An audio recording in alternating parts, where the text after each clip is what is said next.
I get asked a lot of times, where do you come up with historic names? I mean, obviously, Helen Meeker is not a name that you would hear today. Helen was almost never used. But back in the 1940s, Helen was a very popular name. There were a lot of other popular names as well.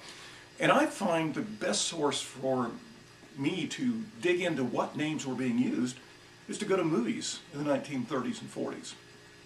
I go to IMDb. I scan the various parts that people like Lombard and Colbert played. I look at what their names were. And then I can choose the names that I want for the heroines and the background players in the book. The same thing is true for men. You find out what Clark Cable, Jimmy Stewart, Spencer Tracy, and those other characters, who were their names in those movies?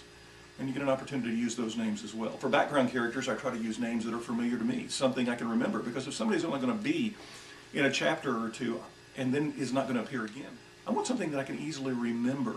And so I'll come up with a name of somebody I know from church or somebody I know who's a friend of ours. I'll combine it with another friend's name, and between the two of them I come up with something that I can use as one of my background characters in my books. And I find background characters are very, very important.